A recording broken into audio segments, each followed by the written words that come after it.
ये कबीर देव ही कहलाते हैं। हम इनको कबीर साहब कहते हैं। सीधा कबीर बहुत कम बोलते हैं, वैसे बोल देते हैं, लेकिन कबीर साहब बोलते हैं। वास्तव में प्रभु यही है, इसलिए कबीर देव इनका वास्तविक नाम है। इसलिए वेदों में वो कबीर नाम वर्णित है, जो प्रभु का वास्तविक नाम है।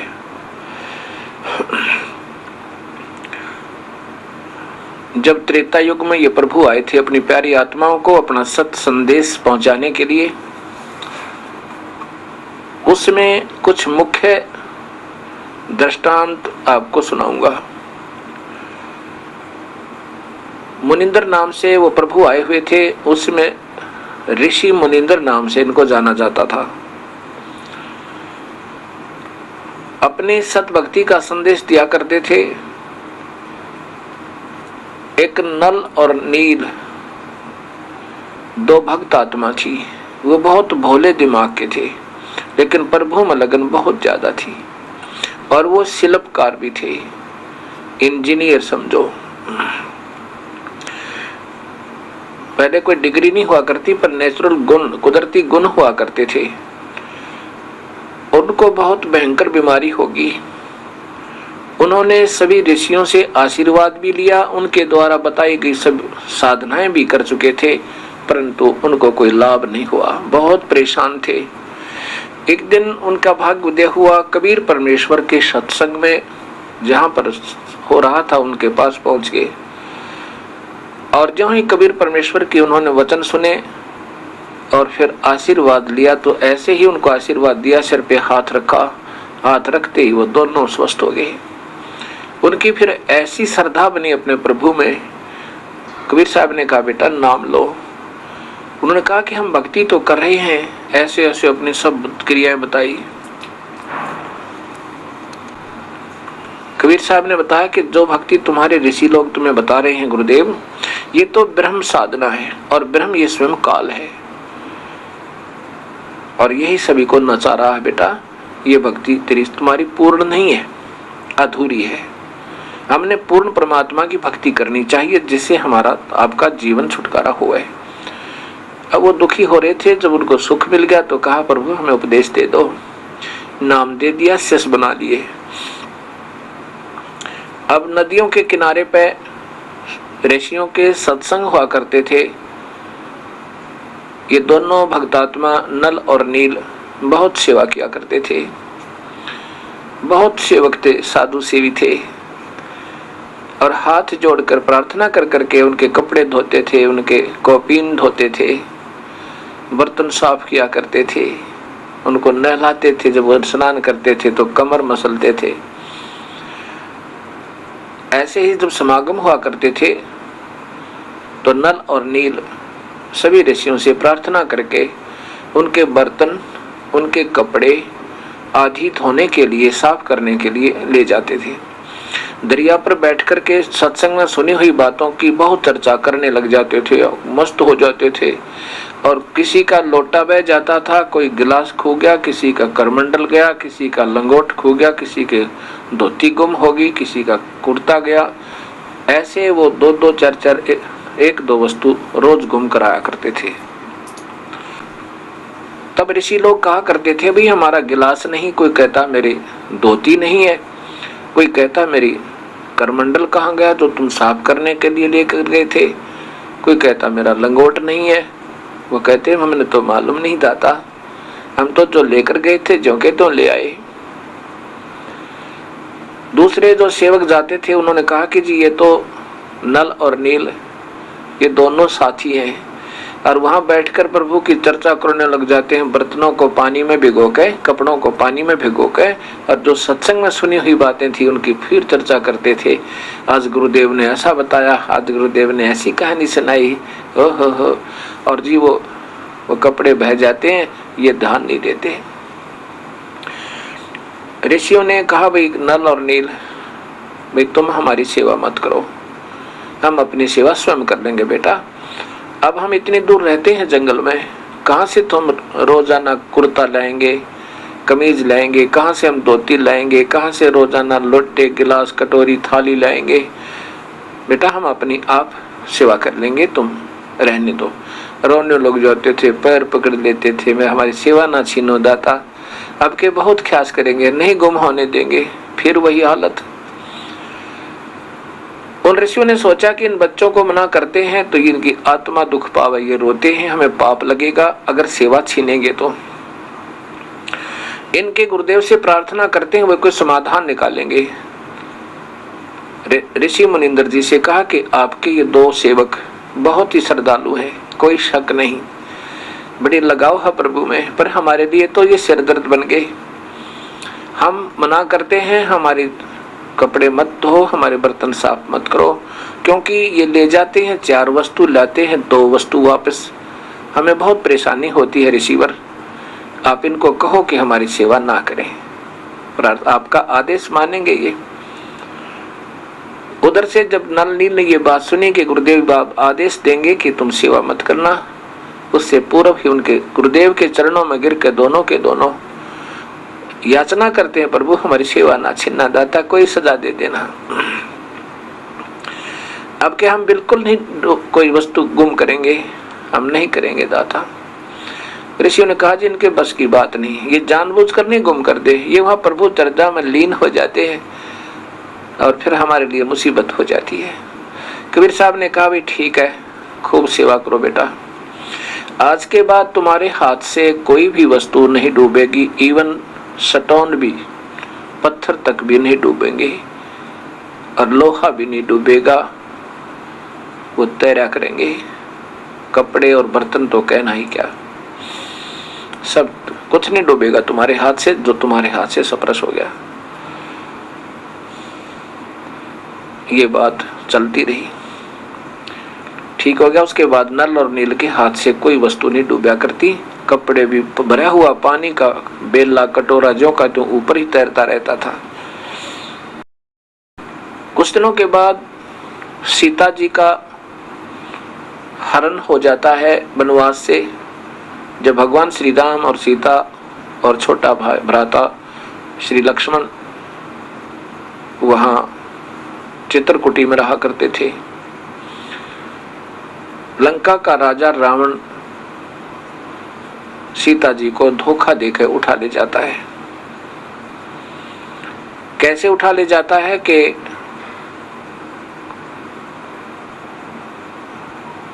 रावण का मामा मारिच एक श्रवण मृग सोने का हिरण बनकर गया। वहां सीता ने एक बगीची लगा रखी थी, बाड़ी बो रखी थी, उसको तोड़ने लगा और बहुत सुंदर सोने का हिरण बहुत सुंदर लगे। सीता ने श्री राम से कहा कि ये हिरण मुझे लाकर दे दो। श्री राम ने कहा कि क्या करोगे हिरण का, कि नहीं अगर हिरण नहीं लाओगे तो मैं जीवित नहीं रहूंगी। अब देखो इतनी जिद की उसने। श्री राम ने सोचा, वो कहने की मृत्यु चाहे मृत में लो चाहे जीवित ला कर दो मुझे। श्री राम जब उस हिरण के पीछे चलने लगे तो लक्ष्मण को आदेश देकर गए कि मुझे देर भी हो जावे, चिंतित मत होना, और प्रथम तो तुम मेरी खोज के लिए आना मत, और आए तो यहाँ सुरक्षा करके आना, जंगल का काम है। ठीक है आपका जो आदेश। अब जो हिरण था बहुत दूर भाग गया, श्री राम उनके पीछे पीछे बहुत दूर निकल गए। आगे जाकर के वो अंतर ध्यान हो गया और आकाशवाणी हुई, भाई लक्ष्मण मैं मर गया, भाई लक्ष्मण मैं खा लिया, मुझे बचाओ। सीता ने कहा कि तेरे भाई पर आपत्ति है लक्ष्मण, तू जा। उसको किसी हिंसक पशु ने हानि पहुंचाई है, वो रो रहे हैं, बिलख रहे हैं, उनकी आवाज आत्मा रो रही है, पुकार रही है, तू जल्दी जा। लक्ष्मण ने कहा कि मैं नहीं जाऊंगा, मेरे भाई का आदेश है कि यही रहना। सीता कहती है कि सीता जी ने कहा कि तेरे मन में खोट है, तू चाहता है कि तेरे भैया की मृत्यु हो जाए और तू मेरे साथ तो मुझे रखना चाहता है। यहां तक जब शब्द कह दिया तब लक्ष्मण बहुत आंखों में आंसू भर गए और कहने लगा, ठीक है माँ, आज तक जिंदगी में ये भाव नहीं हुआ था और ना ही होगा, क्योंकि बड़ी भाभी को माँ के तुल देखा करते थे। मैं जा रहा हूं भैया की तलाश में, पर एक काम करना, ये चारों तरफ से श्री राम के आदेश से मैंने एक लाइन खींच दी है, रेखा, इससे बाहर मत जाना, इसके अंदर कोई नहीं आ सकता। लक्ष्मण बहुत दूर पहुंच गया, श्री राम से मिला, वो बिल्कुल ठीक ठाक थे। श्री राम ने कहा कि तूने आना नहीं था लक्ष्मण। तब सारी कथा बताई कि भाभी ने, सीता जी ने बहुत मजबूर कर दिया मुझे, बहुत अपशब्द कह दिए, मैं रुक नहीं सका वहां पे। वापस आ रहे हैं, उधर से रावण, लंकापति रावण अपनी बहन शूर्पणखा का बदला लेने के लिए, कहते हैं रावण की बहन शूर्पणखा लक्ष्मण से शादी करना चाहती थी, उसके स्वरूप ने देखकर आसक्त हो गई थी। लक्ष्मण ने बहुत मना किया था, उसने बहुत जिद कर दी, हद से ज्यादा बढ़ गई, और बहुत मना करने पर भी वो नहीं मानी तो लक्ष्मण ने उनकी नाक काट दी। वो फिर रावण के पास गई थी, रावण से सब कहानी बताई, तो रावण ने उस प्रतिशोध को लेने के लिए ये सब रचना रची। एक साधु का भेष बनाकर सीता की कुटिया पर आकर कहा कि माई भिक्षा दो। पहले साधु को द्वार से खाली नहीं जाने दिया जाता था। सीता जी ने कहा कि आप यहाँ अंदर आकर ले जाओ, यहाँ कुटिया से ले जाओ। जो ही रावण ने आगे जाना चाहा कुटिया की तरफ, रेखा के नजदीक आया तो उसमें से लपट निकली नो आग की, एकदम फूंक दे जैसे बिजली का सपारक हो आग रहे।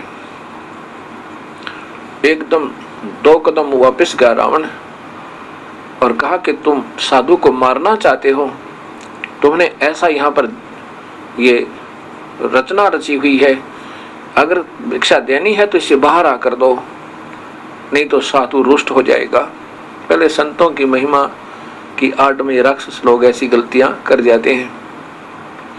सीता जी ने सोचा साधु महात्मा है, क्या फर्क पड़े, और लेकर आटा और उस रेखा को पार करके उसकी झोली में डालने लगी। तभी यहाँ से बाजू पकड़ के और अपने पीछे लटका लिया और ले गया आकाश मार्ग से उड़ के, और जाके अपने 9 लखा कैद में बंद कर दिया। वहां बहुत यातनाएं दी।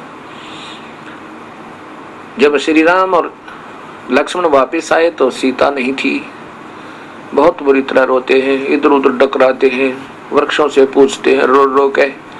उसी समय ऊपर से शिव और पार्वती देख रहे हैं।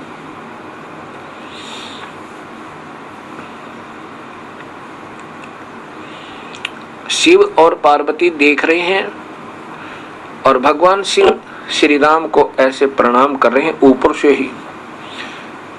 पार्वती अर्थात सती जी ने कहा कि आप किसको प्रणाम कर रहे हो? कि ये त्रिलोकीनाथ विष्णु अवतार दशरथ पुत्र श्री रामचंद्र जी हैं। सती जी ने कहा अर्थात पार्वती समझो, पार्वती तो बाद में बनी थी लेकिन फिर भी उसी से, क्योंकि आज पार्वती जी की महिमा गाई जाती है। पार्वती ने कहा कि ये भगवान थोड़ा ही हो सके, तो राजा दशरथ का पुत्र है। शिव ने कहा कि मैं जानता हूं इसकी महिमा को, तू नहीं जानती, ये प्रभु है, ये श्री हरि ही आए हुए हैं। पार्वती ने कहा कि भगवान है तो रो क्यों रहे हैं कि इनकी पत्नी को किसी ने उठा लिया। अब यहाँ विचार करना भक्तात्माओं, ये दास जो बताना चाहता है इन कथाओं को फिर सुना के, कि इस काल के हाथ में सबकी बुद्धि है। ये कहता जब चाहे मैं ज्ञान प्रदान कर देता हूँ, जब चाहे ज्ञान को हर लेता हूँ, और जब चाहे इनकी बुद्धि को ऑन कर दूं, जब चाहे मैं ऑफ कर दूं, क्योंकि उसके पास रिमोट है। तो यहाँ श्री राम की बुद्धि ऑफ कर दी कि उसको मालूम नहीं कि सीता को कौन उठा ले गया। अब यहाँ क्या कहते थे हमारे जो अज्ञानी गुरु थे पहले, वो कहते थे लीला कर रहे थे, वो तो सब जानी जानते, सब मालूम था, पर लीला कर रहे थे। या के लीला इसलिए लीला कर रहे थे कि 33 करोड़ देवताओं को रावण ने अपनी कैद में बंद कर रखा था, उनको छुटवाना था ना, इसलिए सीता का अपहरण करवाया। चलो वो बात तो हम मान लेंगे। अब ठीक है, भगवान ने कोई लीला करनी थी कि देवताओं को छुटवाने के लिए कोई बहाना बनाना था, बना लिया, सीता उठ गई। और इससे बड़ा बहाना क्या होगा। और उसी समय फिर दुनिया से पूछने की क्या लीला थी, पत्नी उठ जाए फिर लीला करें। उसी समय लेकर सेना और दबोचते गर्दन रावण की, पता तो था ही, जानी जानते तो फिर ये लीला की आवश्यकता नहीं थी। और तो लीला मान सके, यहाँ लीला नहीं थी क्योंकि काल इनको नचा रहा है और ये हिस्ट्री पहले ही लिखी हुई है काल ने। क्योंकि जब गौतम ऋषि ने की पत्नी के पास इंद्र दुष्कर्म करने के लिए गया था, जब गौतम ऋषि ने अपने आंखों देख लिया था उनको, तो श्राप दे दिया था अपनी पत्नी अहिल्या को, कहा था कि तू पत्थर की होगी। अहिल्या ने कहा था, भगवान हे पतिदेव, हे ऋषिवर, मेरा दोष नहीं है, ये राक्षस इंद्र, ये दुष्ट आत्मा आपका स्वरूप बना करके मेरे पास आया था और मैं पहचान नहीं सकी, मेरा कोई दोष नहीं है। आप तो अंतर्यामी हैं, आप देख सकते हो, मेरा कोई दोष नहीं था, मुझे क्षमा कर दो। इंद्र को श्राप दे दिया था गौतम जी ने कि तुम्हारे 1000 स्त्री की योनियां हो जाएंगी सारे शरीर पर, और अपनी पत्नी को गुस्से में श्राप दे दिया, तू पत्थर की होगी। तब उसने बहुत विनय की थी अहिल्या ने कि मेरे को कुछ रहम कर दो, मेरा क्षमा कर दो, मेरा अपराध नहीं था। तब गौतम ऋषि ने कहा कि देखो, वचन जो गया मेरे से कहा गया ये वापस नहीं हो सकता, कुछ राहत दे दो। अहिल्या ने कहा और कहा, पूछा कि मेरी कब मुक्ति होगी, मैं पत्थर की बनी हुई हूँ, बनूंगी तो फिर उसके बाद कब मैं वापस आपके पास आऊंगी।